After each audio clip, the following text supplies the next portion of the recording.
Stop feeling like the bad guy. Welcome to The Hopefulist with me, Wendy McClure.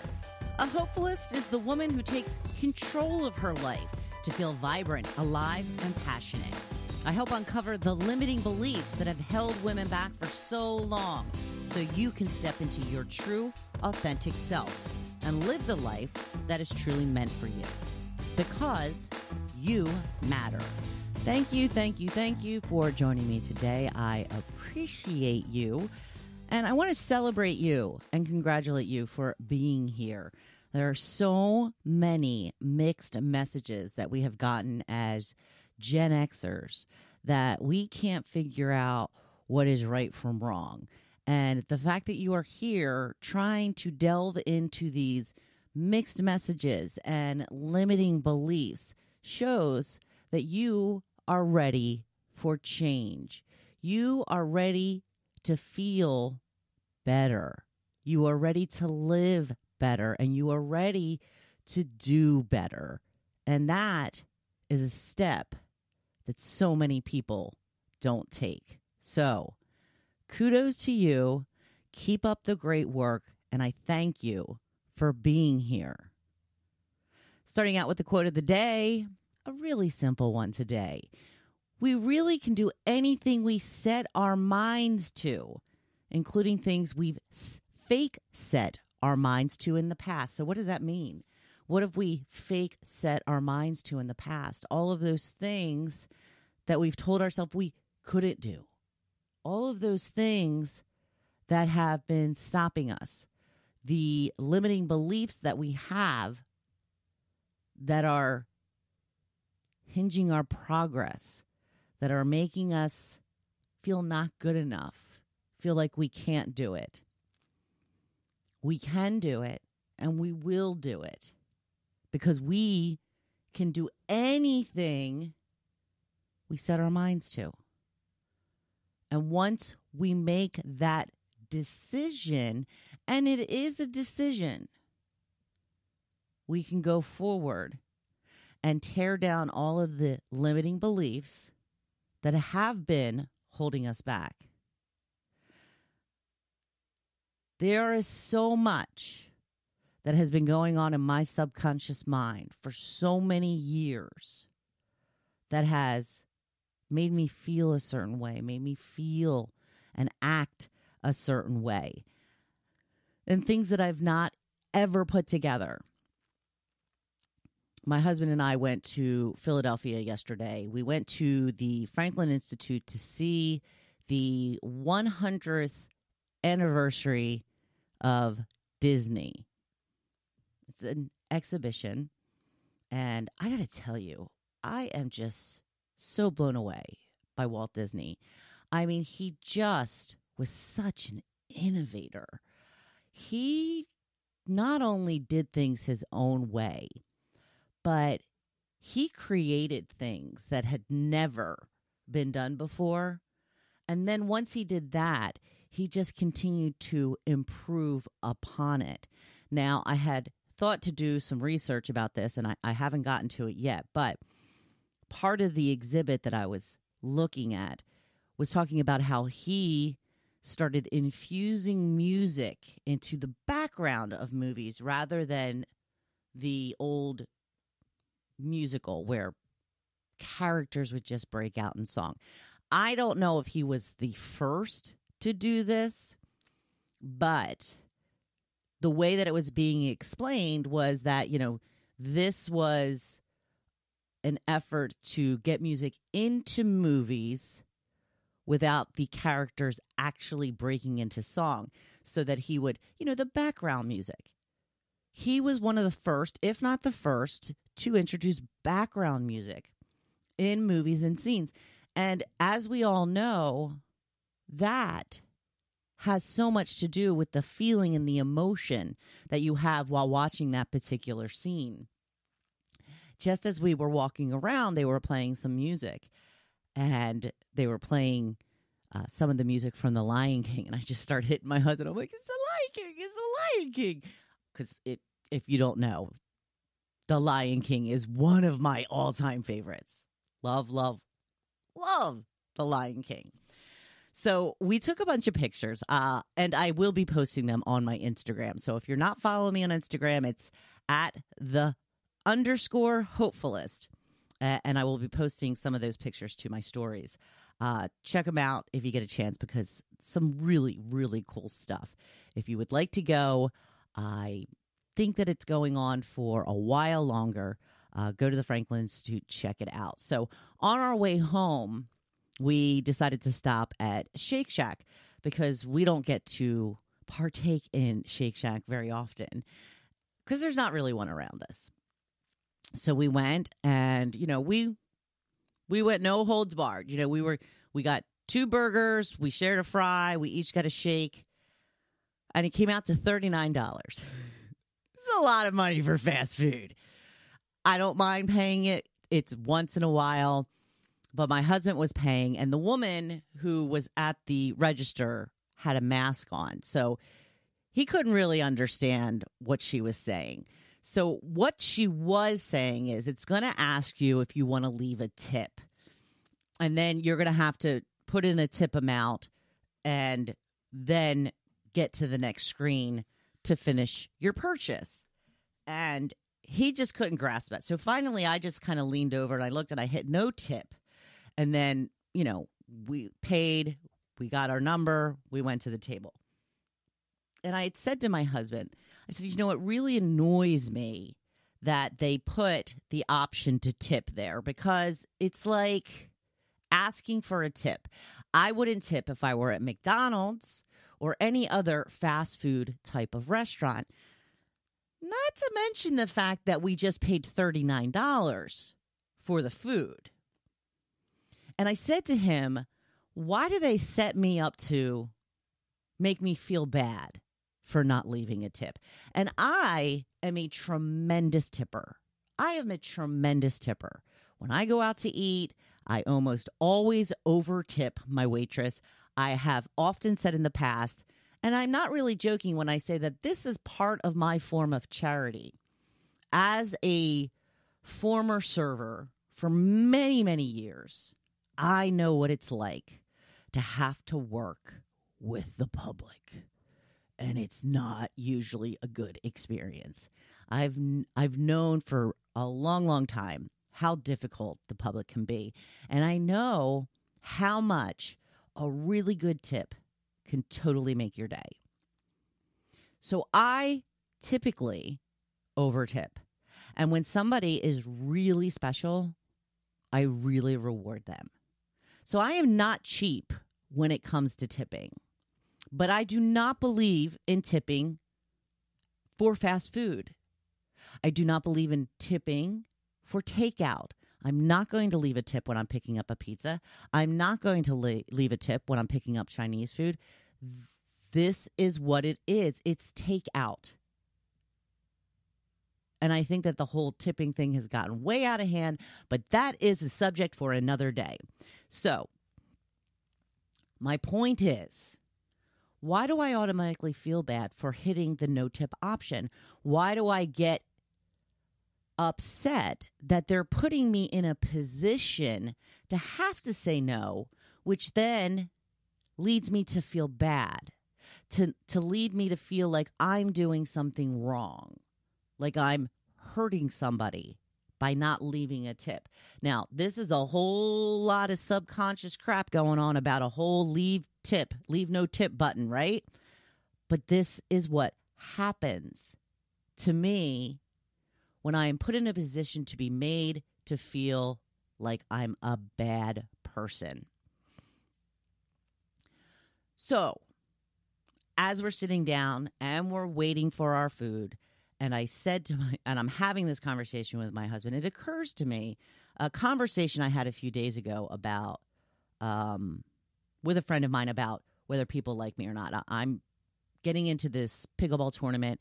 I don't really have anybody in mind as a partner. So I said to my friend who's running it, just partner me up with whoever you think I'm most suited. She's like, well, how about so-and-so? And she says, I said, I can't really read her. I'm never really sure if she really likes me or not. She goes, well, who cares? Who cares if she likes you? I'm like, I don't want to be partners with somebody in a pickleball tournament that doesn't like me. And she's like, Wendy, why wouldn't she like you? I'm like, I don't know. So why do I worry about all this stuff?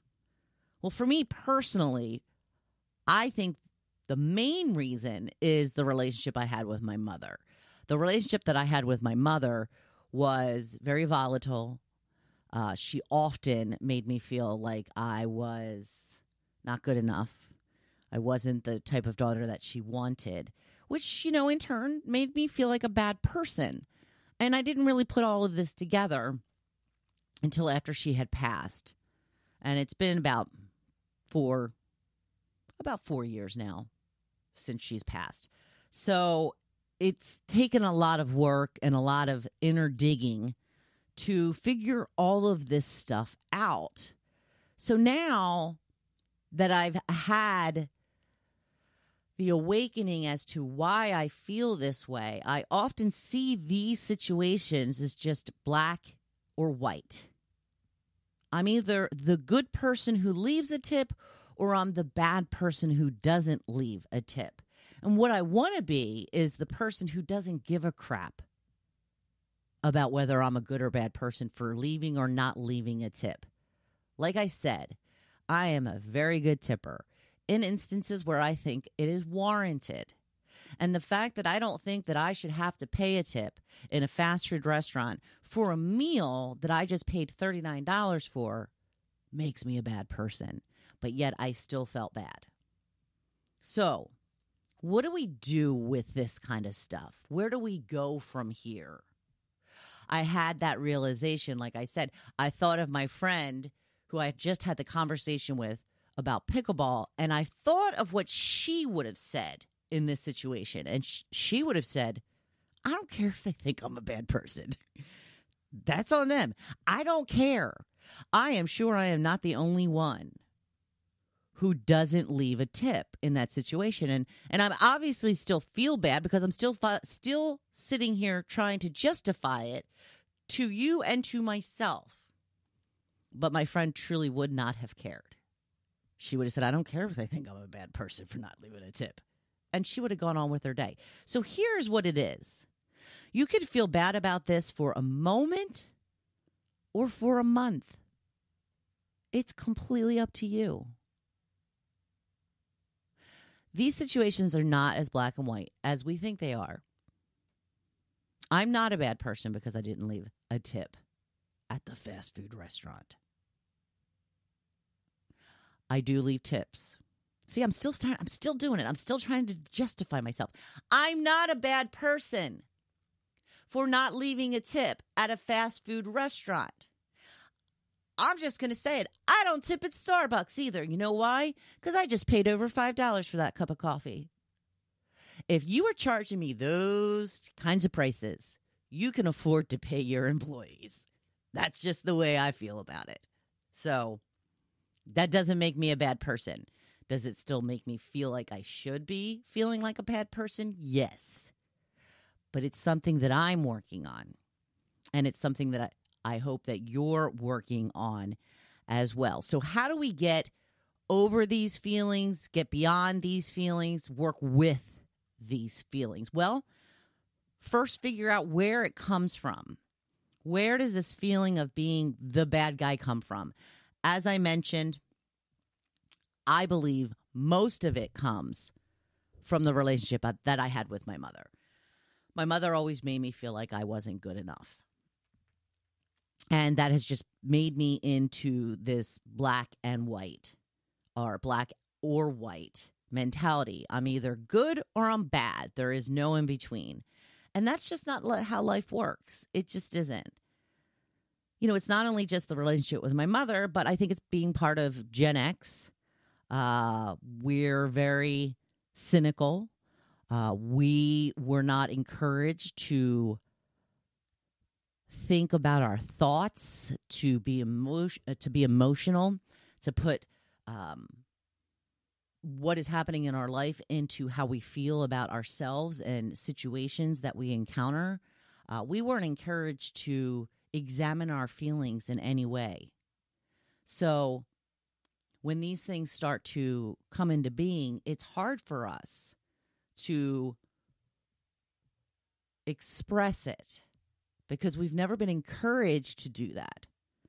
And now that we can, we don't know how. So we just work through it, okay? Where do these feelings come from? When you figure out where it came from, was it true? You know, my mom often made me feel like a bad daughter because she expected me to make her the center of my life. She wanted to be the dominant force in my life. She wanted me to love and adore her, to put her up on a pedestal. She wanted me to thank her endlessly for giving birth to me and to raising me. And when I didn't do all of those things in the way that she wanted me to do them, she made me feel bad. She made me feel bad about myself. She made me feel bad that I made her feel bad. And it's just this cycle that can spin out of control if you allow it to. So with me, I have to ask myself, okay, this feeling of being the bad guy came from the relationship that I had with my mother. Was that a fair synopsis of me actually being a bad guy? Well, no, not really. My mother wanted things that were unreasonable. And when she didn't get it, she made me feel bad for not living up to her expectations when her expectations were extremely high. So that is where it started for me, along with some of the other things that I've mentioned from being part of Gen X and not really being encouraged or even allowed to explore our feelings. You know, what else goes into this? Well, remember when you were a kid and you were upset about something and you were crying even maybe? Do you remember the term, I'll give you something to cry about? So what did that do? That totally dismissed the reason that you were upset. It made you feel like what you were upset about didn't matter. It didn't matter. You were making a big deal out of nothing. So you were being made to feel wrong. Like you were just being a drama queen. So these were some of the things that we were taught as Gen X babies, children, adolescents, is that our feelings didn't matter. So not only were we not encouraged to explore our feelings, if we did have the nerve to actually express our feelings, we were often told, okay, I'll give you something to cry about. And that's just one little example. So I'm sure you can think of other examples that happened to you personally as a child growing up. You know, is this really a big deal? That's another one. I've had people say that to me when I'm expressing something that I'm upset about. Is that really that big of a deal? Well, yeah, obviously I'm upset about it. So try to explore where this feeling of being the bad guy originated from. What is it that keeps it going? And delve into the truth behind it. Number 2, even if you are the bad guy, even though I didn't leave a tip, how is that affecting my life? Okay, let's say that I am the bad guy because I chose not to leave a tip. How is that affecting my life from this point on? It's not. The only thing that is affecting my life is that a day later, I'm still thinking about it. And that's on me. That is on me. So, like I said, you can spend a moment or a month feeling bad about it. And I probably always will have a twinge of guilt when I am put into a situation that I deem in the black or white terms of being good or bad. So it's up to me whether I choose to continue to feel bad about it or move on with my life. Number 3 way of getting around this, working on this, clarity about who you are, what you believe in, and where you stand. That will reinforce who you are, why you do what you do. I'm a good person. I know this. And the fact that I didn't leave a tip at a fast food restaurant that just charged me $39 does not change that fact. So remember that the more you know about yourself, the more knowledge you have about who it is you are and who it is you want to be, that will help ground you in your beliefs.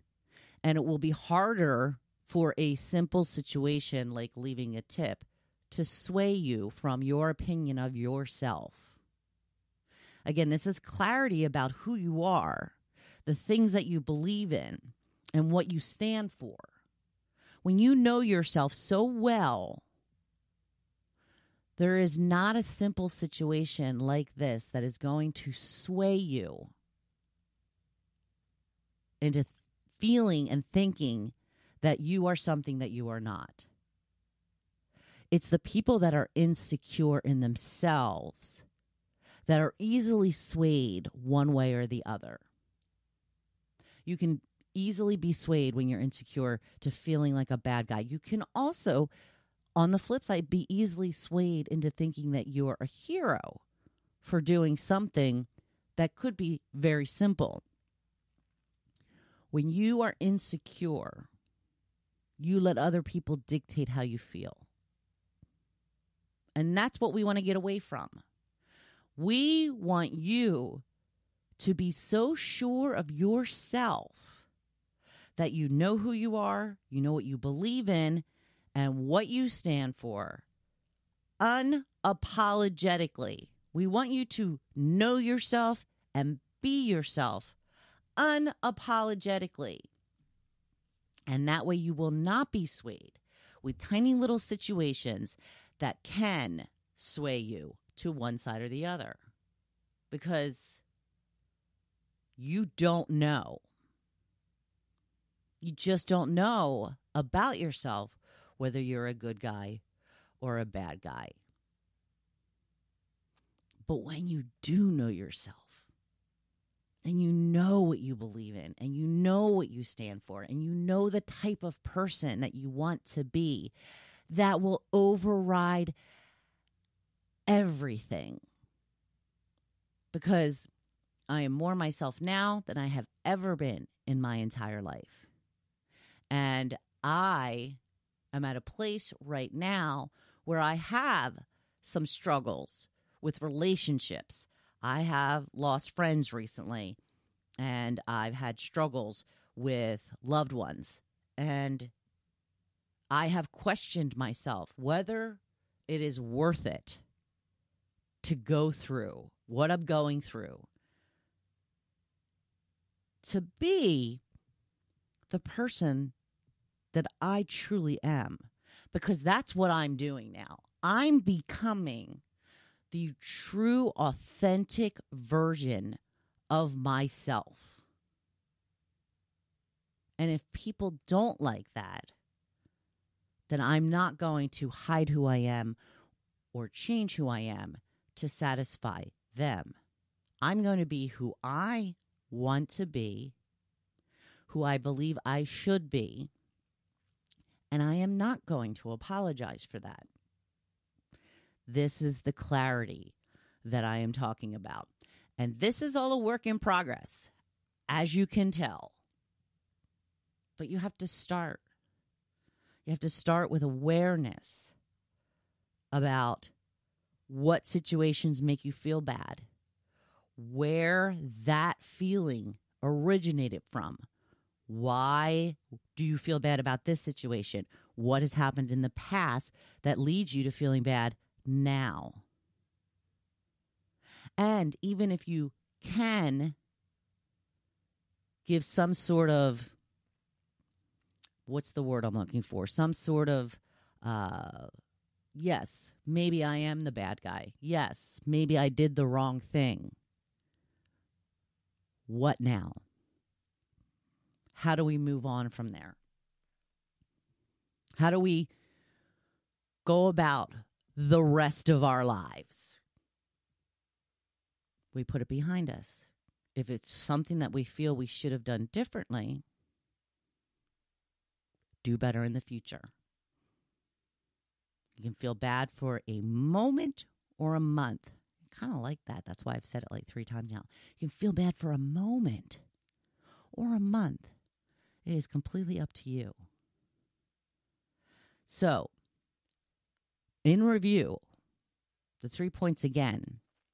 When you start to get this feeling of, oh, I'm being made out to be the bad guy again, where do these feelings come from? How did it start? And why does it continue is really an important question. Why does it continue? Number 2, even if you are the bad guy, how does that affect your life? You can keep feeling bad about it, or you can move on. And number 3, clarity about who you are, what you believe in, and where you stand. That will reinforce who you are unapologetically and why you do what you do, how you live the way that you live. These are just a couple of things that are going to help you feel better about yourself, about your life, about your beliefs, about who you are as a person. Because I don't think it's as simple as the Eleanor Roosevelt quote that I'm not going to get right word for word, but nobody can make you feel inferior without your permission. Yes, there is truth in that, but it's a lot more complex than just that statement. I know that. But what helps you overcome that is the strength that you have in yourself. The clarity of knowing who you truly are and what you stand for, what your beliefs are. And it's really something that will anchor you. It will anchor you into the person that you are and the person that you want to be.